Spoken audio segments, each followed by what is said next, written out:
선교사들이 들어왔을 처음 시기에 있었던 이야기입니다. 미국의 선교사님이 이렇게 들어와 가지고 그 당시에 한국에 의료 시설이 발달되어지지 않을 그때에 좋은 약을 가지고 오셨고, 또 병원을 세워서 낙후된 우리나라 사람들의 이 질병들을 고치는 그런 일들을 하였습니다. 이때 하루는 어떤 양반이 선교사님을 찾아왔습니다. 찾아온 이유는 그 몸에 종기가 났는데 이 종기가 좀처럼 낫지를 않고 계속해서 종기가 커지고, 이것 때문에 너무 고통스러워 가지고 있을 때에 선교사님에게 찾아가면 좋은 약을 준다라고 하는 이런 말을 듣고 양반 체면 이렇게 마다하지 않고 선교사님을 찾아왔습니다. 그리고 선교사님께 선교사님, 제가 이렇게 몸에 종기가 났는데 좋은 약 있으면 좀 주십시오. 그 약을 먹으면 모든 병들이, 웬만한 병들은 다 나았는다고 이렇게 이야기합니다. 그러자 이 선교사님이 그 양반에게 페니실린 몇 알을 주었습니다. 그리고 이것을 가서 드시라고 했습니다. 그럴 때 이 양반이 선교사님, 약값이 얼마입니까? 라고 이렇게 물어봅니다. 그래서 선교사님이 그 양반을 전도할 목적으로 약값은 받지 않고 그냥 제가 드리겠습니다. 이 약은 매우 좋은 항생제니까 잘 하여튼 드시기만 하면은 그 종기는 금방 며칠 안 돼서 나을 겁니다. 이렇게 하고 그냥 공짜로 그 약을 줬습니다. 그 약을 받고 이 양반이 가다가 곰곰이 생각을 해보는 거예요. 이 약이 가짜 같은 생각이 드는 거예요. 진짜라고 하면은 저 사람이 공짜로 줄 리가 없는데 공짜로 준 걸 보니까 이 약이 가짜 같아요. 그래서 그냥 길에 가다가 그 약을 다 버리고 가버렸답니다. 이 마찬가지 원리입니다.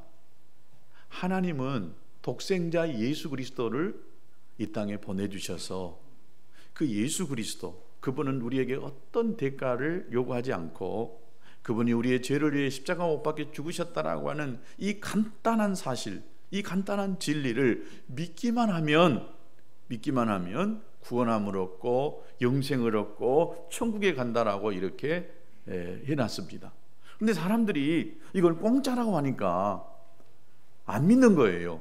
뭔가 이렇게 이 대가를 지불하고 무엇인가 내가 좀 착한 일을 해야 될 것 같고, 교회도 좀 몇 번이라도 다녀야, 종교적 어떤 행위를 해야만 구원을 얻는 것처럼 생각해 가지고 그 구원을 잘 받으려고 하지를 않습니다.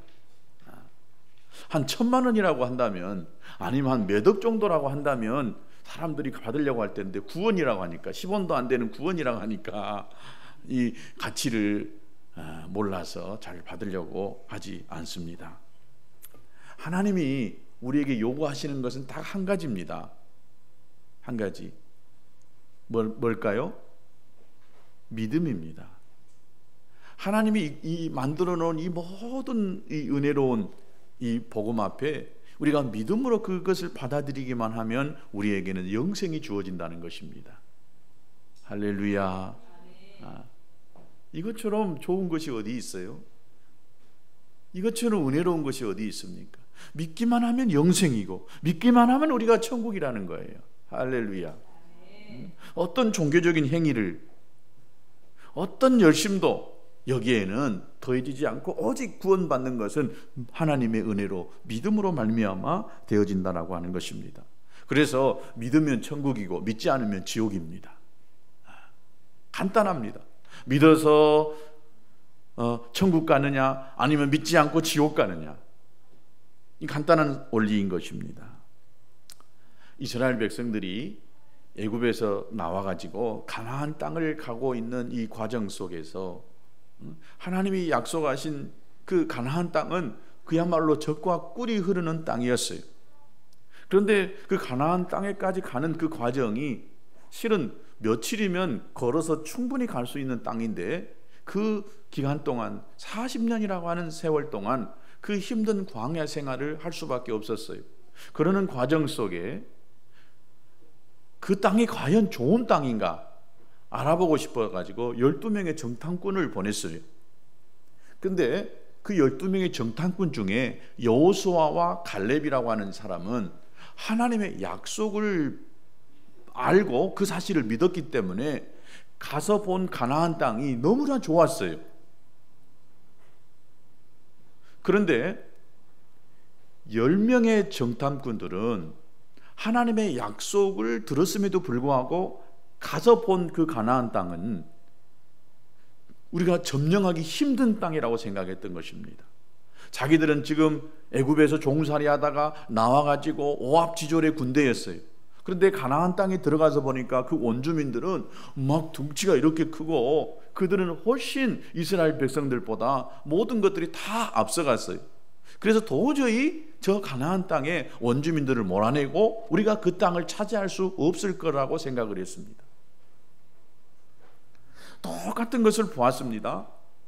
그런데 여호수아 갈렙이라고 하는 사람은 하나님의 약속을 가지고 그 땅을 보니까 그 땅이 너무 좋았어요. 그리고 그들이 별 볼 일 아는 메뚜기처럼 여겼던 것입니다. 그런데 10명의 정탐꾼들은 하나님의 약속이 있었음에도 불구하고 그것을 믿음으로 취하지 못하니까 그 땅은 두려움의 땅이었습니다. 여러분, 이렇게 믿음으로 이 무엇인가를 바라보면은 너무 쉬워요. 그런데 믿음의 눈을 바라보지 않고 현상만 바라보고 그 문제만 바라보기 시작하면은 어떤 것이든지 이겨낼 수가 없고 또 취할 수가 없고 두려움이 엄습해 오는 것입니다. 뿐만 아니라 이 자기들의 이 불신앙 때문에 결국은 자기 자신들도 못 들어갈 뿐만 아니라 다른 사람들도 못 들어가게 만들어 버렸습니다. 여러분, 애굽에서 나온 이스라엘 백성들의 이 어른들, 장정들 중에 유일하게 가나안 땅에 들어간 사람은 여호수아 갈렙밖에 없었습니다. 여러분, 모세도 가나안 땅에 들어가지를 못했습니다. 나머지 그 모든 사람들은 하나님을 믿지 않는 그 믿음 때문에, 믿지 않은 그 불신앙 때문에 그들은 광야에서 다 죽고 새로운 세대가 가나안 땅에 가서 이렇게 하나님의 약속을 성취할 수가 있게 됐던 것입니다. 이와 같이 믿음을 잃어버린다라고 하는 것은, 믿음을 갖지 않는다라고 하는 것은 참 불행한 일입니다. 왜냐? 믿음으로 하나님의 이 것들을 취해야 되는데 믿음으로 그것을 취하지 못하고 현상만 보고 눈앞의 것을 보다 보니까 그들의 인생이 불행한 인생이 될 뿐만 아니라 자기뿐만 아니라 다른 사람까지도 불행하게 만드는 이런 일들을 하게 되는 것을 봅니다. 그러므로 저와 여러분은 믿음의 사람이 되어야 될 줄로 믿습니다. 다 같이 나는 믿음의 사람이 된다. 그렇습니다. 우리는 믿음의 사람이 되어야 됩니다. 믿음으로 하나님의 말씀으로 그 모든 것들을 바라볼 수 있는 그런 믿음의 사람이 되어야 될 줄로 믿습니다. 그런 의미에서 우리는 이 주일 아침에 믿음의 영웅들에 대해서 함께 공부하고 있습니다. 아담에 대해서, 또 노아에 대해서, 에녹에 대해서 그들이 가졌던 믿음이 어떤 믿음이었고 그 믿음을 가질 때에 그들의 인생이 어떻게 되어졌는가를 함께 살펴보았습니다. 오늘은 네 번째 아브라함입니다. 이 히브리서 11장에 등장하는 이 신앙의 인물들이 약 40명 정도가 나옵니다. 이들은 모두 다 믿음의 영웅들입니다. 이 믿음의 영웅들의 스토리가 있는데 그 중에서 가장 길게 많은 분량을 차지하고 있는 사람이 아브라함입니다. 아마 이 신앙생활 한 사람을 치고 아브라함에 대해서 우리가 모르는 사람이 없을 것입니다. 아브라함 한 사람의 이야기가 4분의 1을 차지하고 있습니다.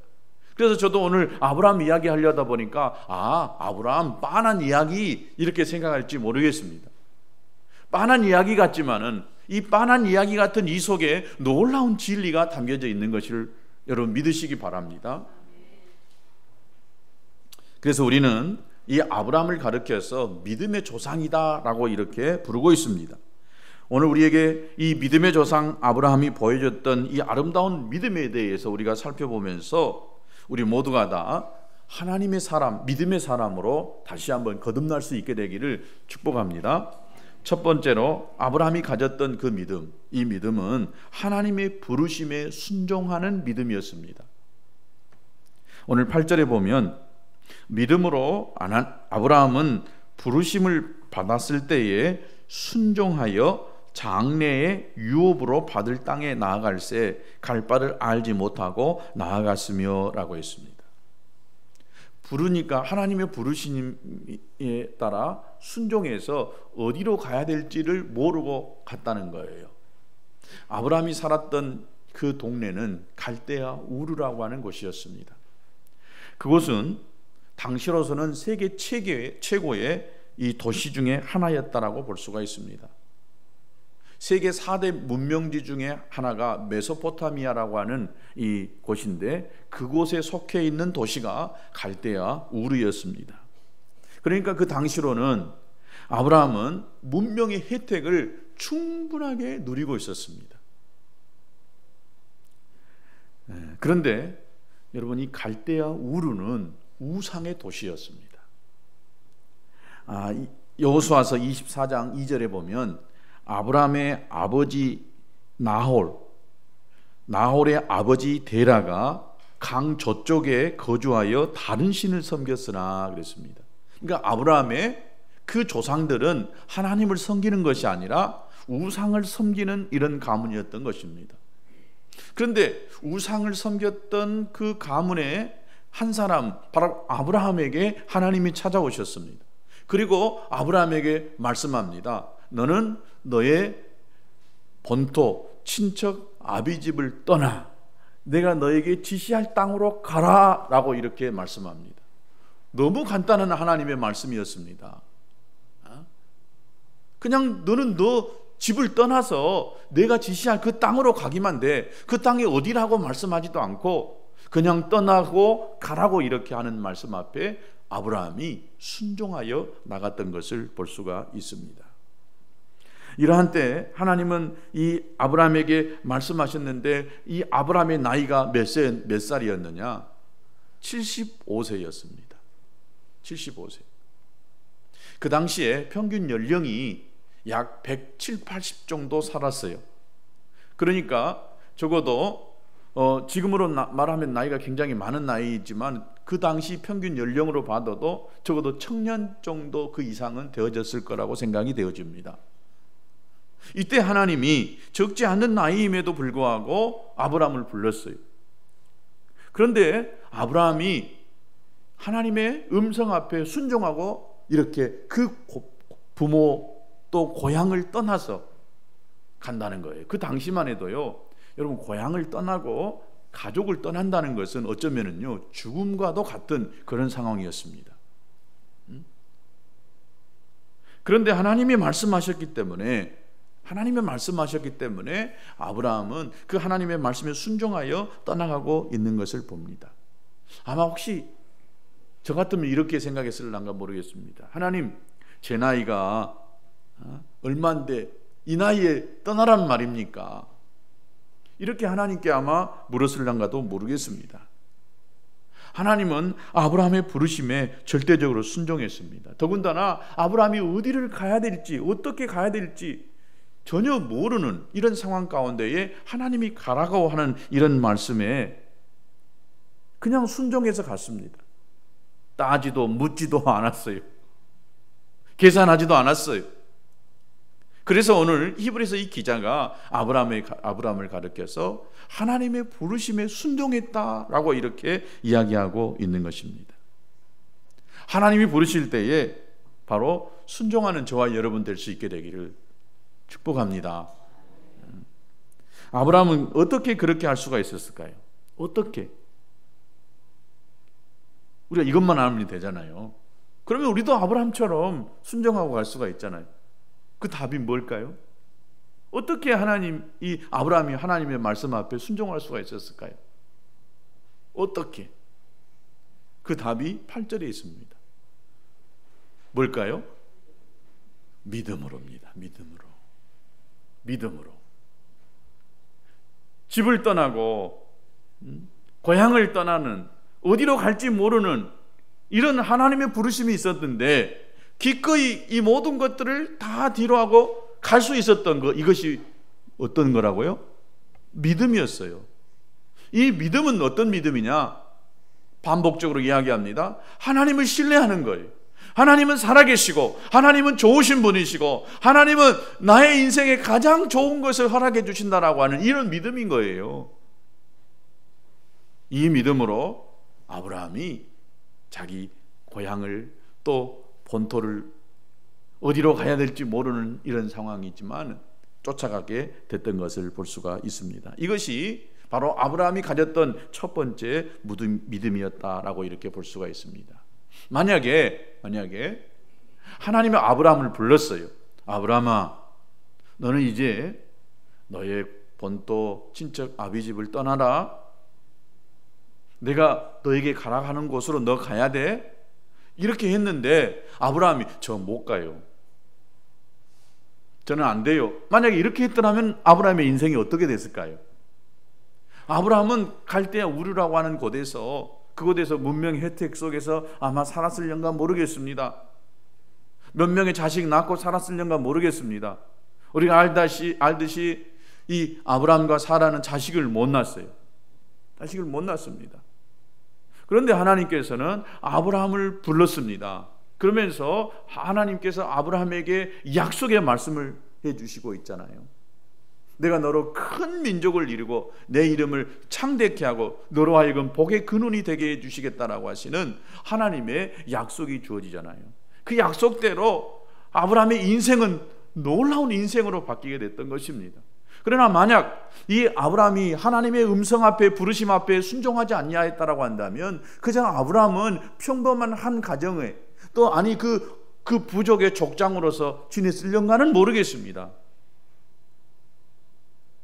오늘날 우리가 그 아브라함을 믿음의 조상이라고 부르는 그 이름을 우리가 기억하지 못했을런가도 모르겠습니다.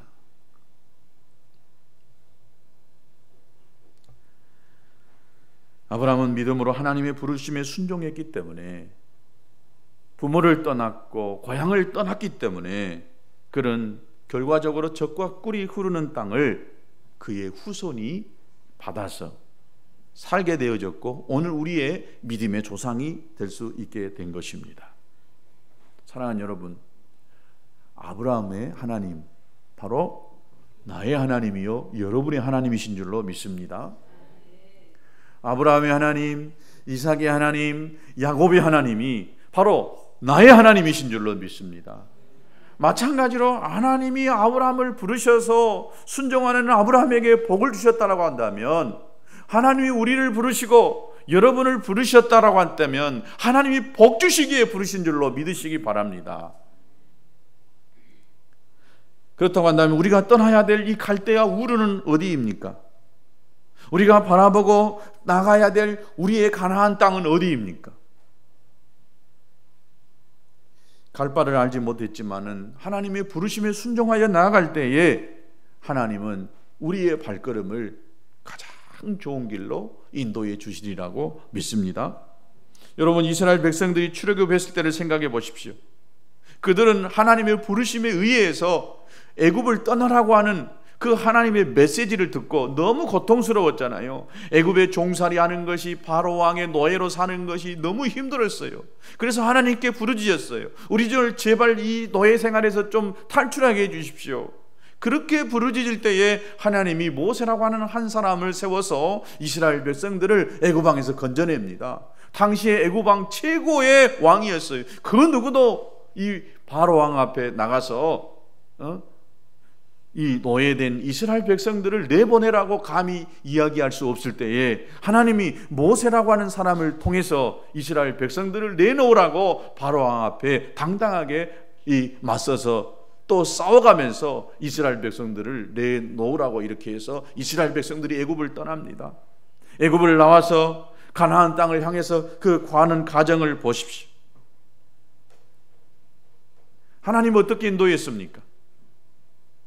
낮에는 구름 기둥으로, 밤에는 불 기둥으로, 낮에는 너무 뜨거우니까요, 구름을 이스라엘 백성들을 위해 머무르게 하셔서 그 태양빛으로부터 이스라엘 백성들을 보호해 주었던 것입니다. 또 밤에는 추우니까 불기둥을 통해서 이스라엘 백성들을 지켜주셨어요. 저들이 마실 물이 없다고 할 때에 반석에서 물이 터져서 이스라엘 백성들을 먹이셨어요. 여러분, 40년 동안 이스라엘 백성들은 농사 한번 짓지 않았지만은 하늘에서 이 만나 양식을 공급하셔서 이스라엘 백성들로 하여금 먹고 살 수 있게 하셨던 것입니다. 먹을 것이 없고 입을 것이 없어서 굶주리도록 하나님은 하시지 않았어요. 적어도 가나안 땅에 들어가서 첫 번째 농사를 지어서 열매를 거두기 전까지는 하나님의 철저한 보호 속에서 저들을 하나님께서 모든 필요를 공급하셨고, 또 예부의 친역으로부터 이스라엘 백성들을 보호하셨던 것입니다. 다만 저들이 하나님을 떠나고 하나님을 원망하고 또 세상에 온갖 이 우상의 죄를 짓지 않았다라고 한다면 하나님은 저들에게 풍성한 것들을 허락해 주셨던 것입니다. 죄 짓기 때문에, 하나님을 원망하기 때문에 저들이 하나님의 심판을 받을 수밖에 없었던 것입니다. 하나님의 능력의 손이, 축복의 손이 이스라엘 백성들 가운데 함께 했던 것입니다. 왜? 하나님의 명령 앞에 순종해서 나왔기 때문에, 하나님이 가라 가시는 곳으로 가기 때문에, 그것 때문에 하나님이 이스라엘 백성들을 축복하셨던 것입니다. 저의 인생을 봐도 하나님이 내게 주신 그 많은 축복들을 보면 내가 하나님 앞에 하는 것보다도 내가 하나님 앞에 순종해서 하나님의 일을 하는 그것 하나 때문에 하나님이 주신 것이 너무나 크고 놀라워요.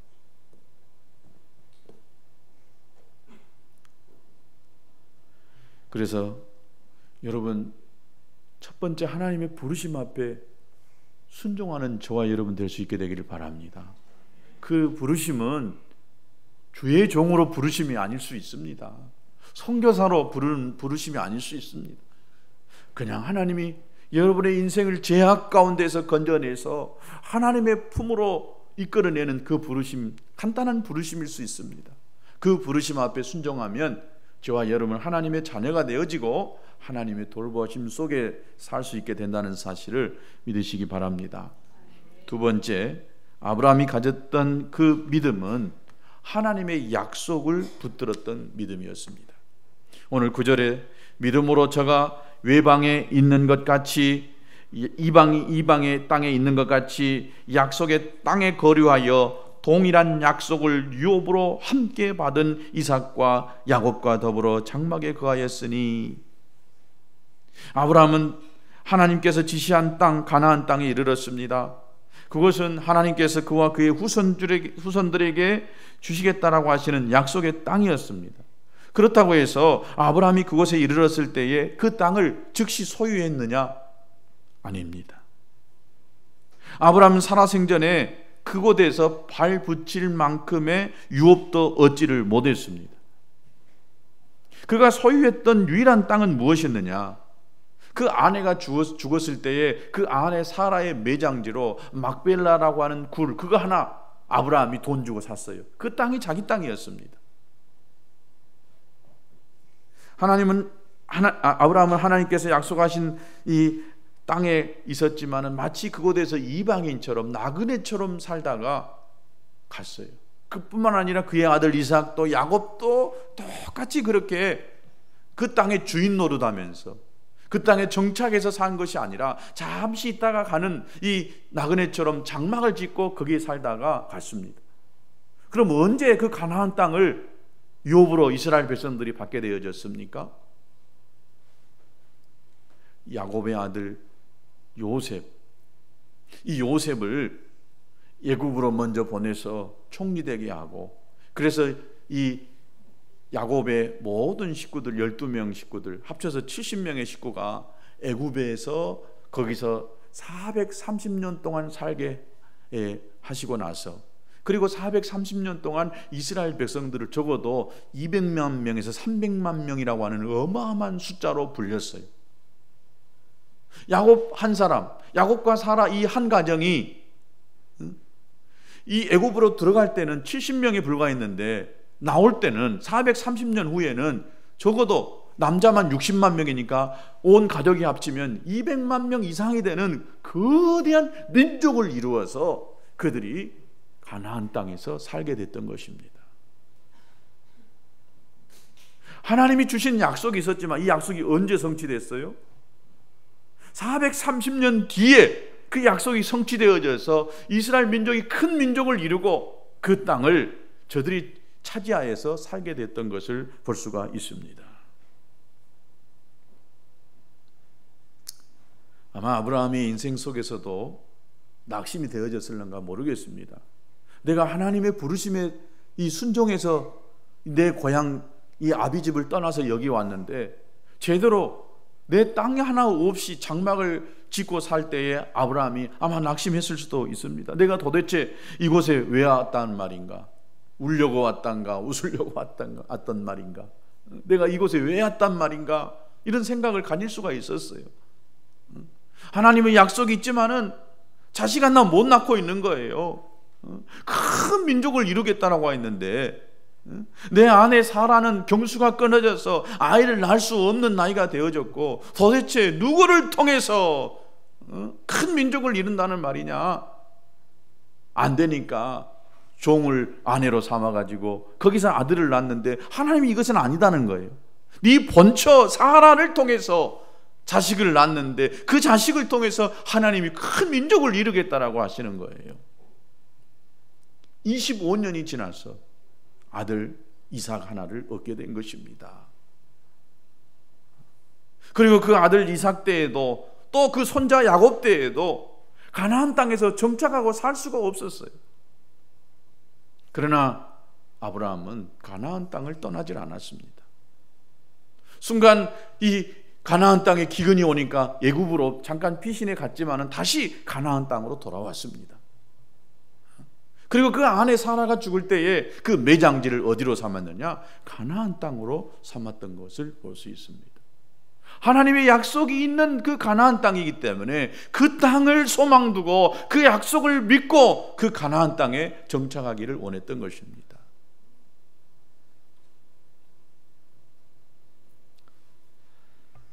창세기 24장에 보면 아브라함이 이제 그 아들 이삭이 장성해서 결혼할 때가 되니까 짝을 이렇게 찾아오도록 그 종을 그 고향 아버지 집 동네로 보냅니다. 보낼 때 그 신부감을 보내라고 하는데 그때 종이 떠나면서 물어봅니다. 만일 신부감이 있긴 있는데 이 신부가 나를 따라오지 않겠다라고 하면 제가 어떻게 하면 좋겠습니까? 라고 이렇게 물어봅니다. 그럴 때 내가 주인님의 아들을 그곳으로 데리고 가서 그 아들을 통해서 그 아내를 데려와야 된단 말입니까? 라고 이렇게 이야기할 때 아브라함이 그 종에게 이렇게 이야기했습니다. 창세기 24장 7절에 하늘의 하나님 아버지께서 나를 내 아버지 집과 내 고향 땅에서 떠나게 하시고 내게 말씀하시며 내게 맹세하여 이르시기를 이 땅을 네 씨에게 주리라 하셨으니 그가 그 사자를 너보다 앞서 보내실지라. 그 종에게 그렇게 합니다. 너보다 하나님의 천사가 먼저 가서 이 이삭의 신부감을 다 준비해 놓았을 것이다. 네가 거기서 내 아들을 위하여 아내를 택할지니라. 아브라함에게는 이런 확실한 믿음이 있었어요. 하나님이 나를 불렀기 때문에 이 땅에서 내가 정말 여기서 살 것에 대한, 그리고 내 씨를 하나님이 주리라고 하셨으니까 하나님이 모든 되어질 일들을 선하게 인도해 주실 것이다. 그래서 신부감 찾는 이 문제도 하여튼 하나님의 도와주심이 있을 것이니까 너는 염려하지 말고 가라 그랬습니다. 얼마나 믿음이 있습니까?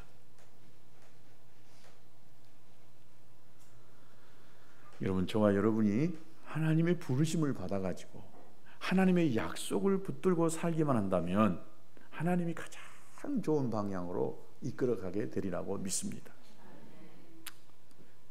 저희 인생과 이 목회 속에서도 되어지는 거 보면은 참 이 낙심하는 것들이 참 많아요.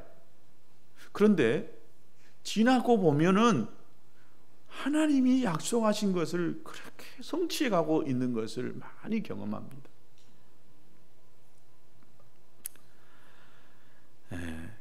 그럴 때 우리가 조급해하지 않아야 된다는 것입니다.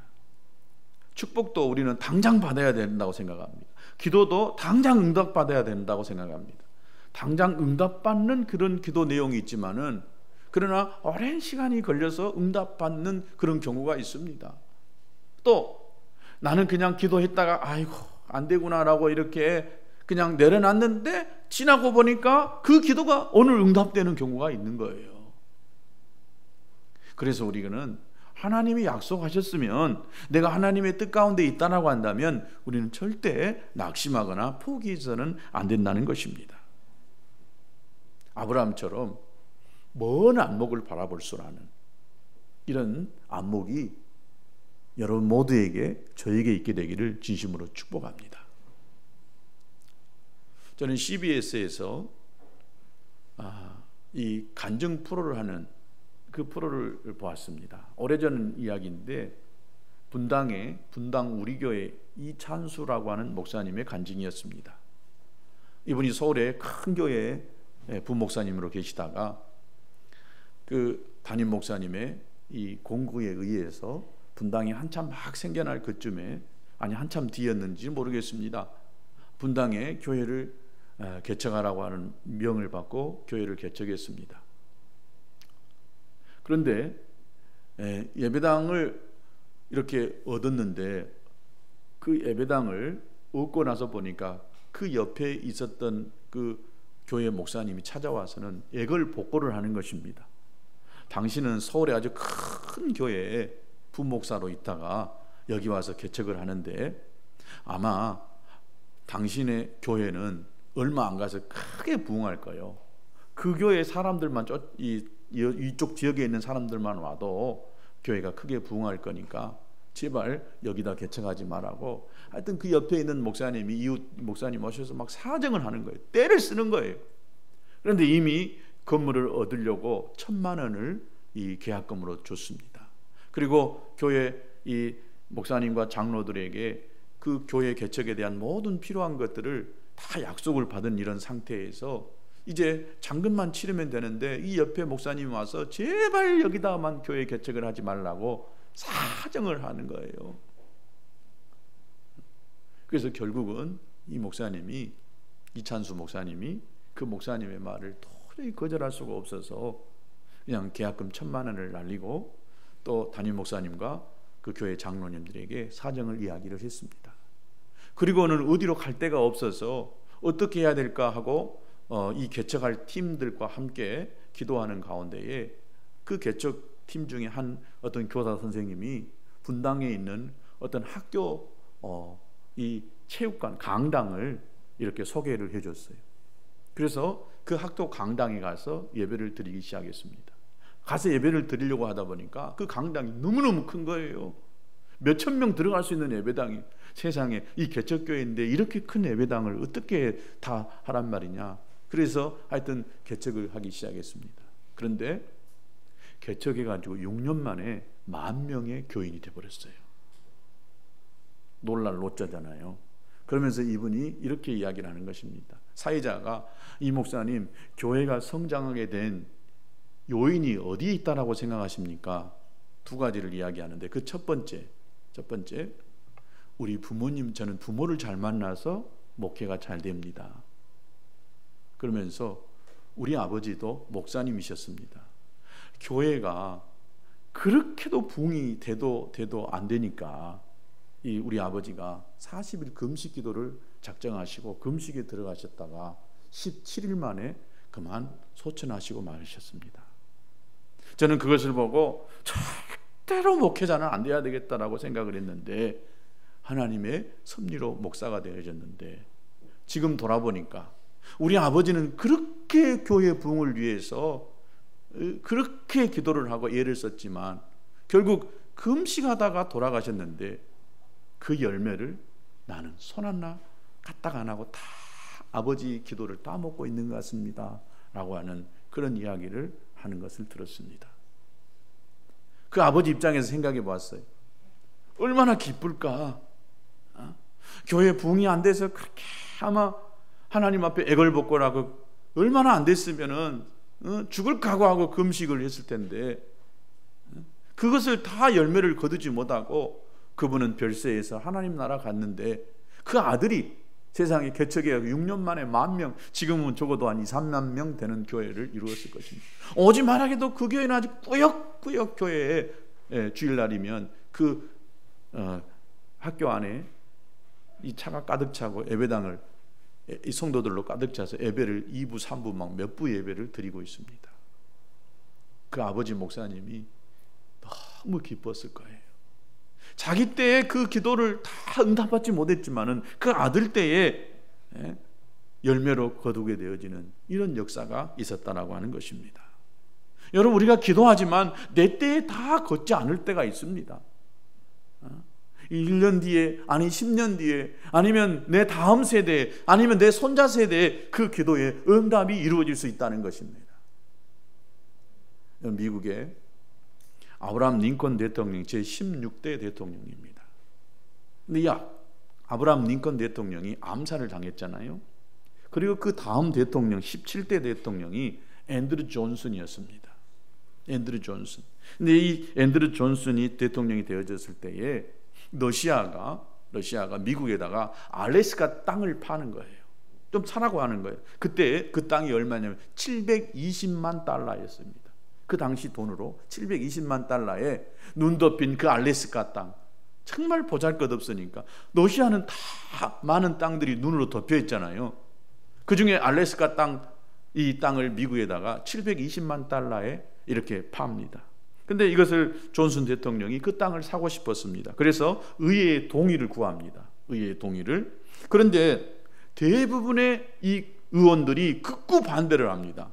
도대체 우리가 지금 남북 전쟁을 통해서 얼마나 많은 희생을 치르고 가지고 이렇게 겨우 나라가 이제 회복되어져 가고 있는 이런 상황에서 저 눈 덮인 저 땅을 우리가 720만 달러 그 돈이 어디 있어서 산단 말이냐, 절대 안 된다라고 이렇게 반대했습니다. 그때에 국무장관이었던 윌리엄 슈어드라고 하는 이 사람이 의원들을 설득하기 시작했습니다. 의회에 가서 설득합니다. 여러분, 우리는 지금 알래스카에 눈 덮인 그 모습만을 보고 있지만은 이 알래스카에 눈 덮인 그 밑에 안에 담겨져 있는 수많은 지하 자원이 있습니다. 그 안에는 엄청난 보물들이 있습니다. 우리가 힘들지만 그 땅을 우리가 좀 삽시다. 이렇게 의원들을 설득하기 시작했습니다. 우리는 우리의 다음 세대와 우리 후손들을 위해서 그 땅을 꼭 사야 됩니다 라고 설득을 해가지고 그 땅을 720만 달러에 미국이 샀어요. 여러분, 지금은 어떨까요? 미국의 주 중에서 52개 주에서 가장 최고의 주, 가장 최고의 지하자원을 가지고 있는, 최고의 넓은 땅을 가지고 있는 그 주가 알래스카 주입니다. 그 땅에 묻혀져 있는 지하자원이라는 것은 어마어마한 것입니다. 미국의 이 앤드루 존슨 대통령과 윌리엄 슈어드라고 하는 이 사람이 그 알래스카에 눈 덮인 이 땅에 묻혀져 있는 지하자원을 볼 수 있는 눈이 있었기 때문에 그 땅을 샀던 것입니다. 그래서 알래스카 지금 그 땅의 중앙에 큰 고속도로가 있는데 그 고속도로의 이름이 윌리엄 슈어드 하이웨이라고 합니다. 그 사람의 이름을 붙여가지고 지금 알래스카의 이 중앙을 관통하는 고속도로 이름을 이 윌리엄 슈어드 하이웨이로 지었다라고 하는 것입니다. 여러분, 이 믿음이라고 하는 것은 미래지향적인 것입니다. 믿음은 과거를 바라보고 자꾸 뒤를 돌아보는 것이 아니라 앞을 내다보고 또 우리가 사람들이 생각하지 않았던 것들을 생각하게 만드는 것이 믿음인 것입니다. 다른 사람이 듣지 못한 것을 듣는 것이 바로 믿음인 것입니다. 남들은 불가능하다고 하지만은 가능하다고 하는 것이 바로 믿음인 줄로 믿습니다. 그러나 여러분, 현실에 안주하지 마시기 바랍니다. 너무 눈에 보이는 것에 따라서 모든 것을 생각하고 판단하지 마실 수 있게 되기를 축복합니다. 세 번째, 믿음으로 아브라함은 영원한 본향을 바라보았습니다. 10절에 보니까 이는 하나님이 경영하시고 지으실 터가 있는 성을 바랐습니다. 아브라함은 사람이 경영하고 사람의 손으로 지은 성을 바라보면 사모하면서 살질 않았어요. 무엇을 바라봤느냐? 천국을 바라봤다는 것입니다. 여러분, 우리의 인생 속에서, 우리의 신앙생활에서 정말 중요한 것이 있다고 한다면 바로 우리가 가야 될 그 천국을 소망하는 것입니다.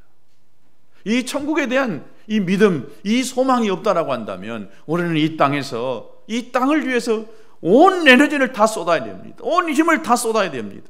이 땅에서 잘 먹어야 되고, 이 땅에서 잘 살아야 되고, 이 땅에서 우리가 많은 것을 누리고 살아야 되는 것입니다. 그러나 우리가 영원히 살 수 있는 땅은 이 땅이 아니고 하나님 나라인 것입니다. 그래서 하나님 나라를 늘 마음에 품고 생각해야 살아야 되는 줄로 믿습니다.